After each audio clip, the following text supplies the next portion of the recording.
Mapagyamang buhay po mga kamundo, saan mang bahagi ng daigdig naroon ang bawat isa mula po dito sa Pilipinas. Ang inyo pong lingkod, Mundo at Karunungan ay buong pusong naghahangad na naway ang lahat ay makapamuhay ng ligtas, mapayapa at maunlad. Ngayon naman po mga kamundo ay naisibahagi sa inyo ng inyong lingkod ang ilang bahagi ng kalinawan at ilang bahagi ng kasaysayan pagdating sa kabilang buhay. Na sa wikang Ingles ay afterlife, life after death o the hereafter.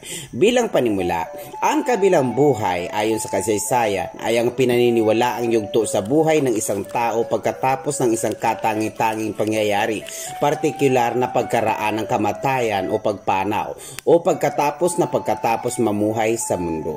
Tinatawag din ito sa kabilang buhay, kabilang daigdig, buhay pagkaramamatay o buhay pagkaraan ng kamatayan.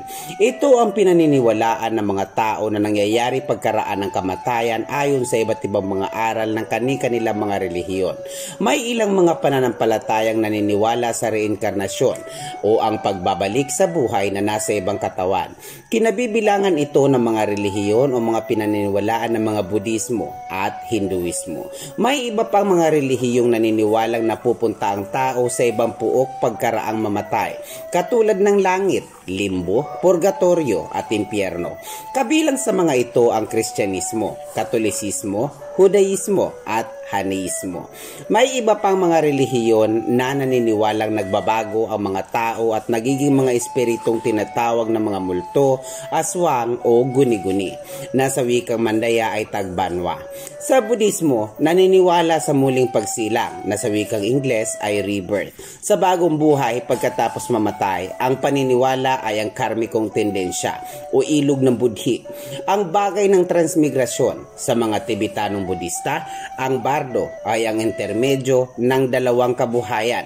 Naniniwala naman ang mga Hindu sa kaluluwang mag-uunyon sa Diyos na tinatawag na moksha pagkatapos ng mga reinkarnasyon o sa wikang Ingles, reincarnation. Ang moksha sa Hindu o nirvana sa Budista, ang pagtigil ng mga siklo ng kabuhayan at kamatayan. Ito ay inaabot depende sa pagbubuti ng tao. Sa mga relihiyong ito ay hindi oportunidad ang muling pagsilang o reinkarnasyon, kundi ito ay tinatawag na pasan na sa wikang Ingles ay burden.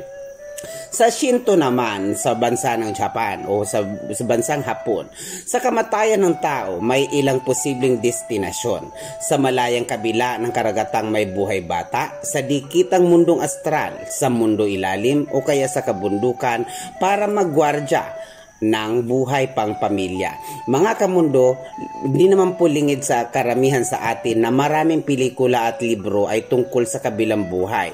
Isa na nga po dito ay ang pelikulang gawang Hapon na pinamagatang Afterlife, na sa wikang Hapon ay Wandafuru Raifu.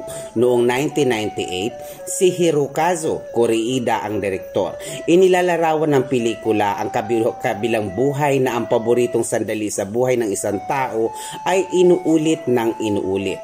Mga kamundo, ang ibinabahagi po ng inyong lingkod ay tungkol lamang sa ilang kalinawan at kasaysayan na may kaugnayan sa kabilang buhay. Bagamat alam naman po natin na tanging Diyos lamang nakakaalam ng katotohanan pagkatapos natin lumisan sa mundo, alalahanin po natin na siya lamang ang pinagugatan ng ating buhay at siyang may akda ng simula at wakas. Ito po ang Mundo at Karunungan na lagi nagsasabing panatilihin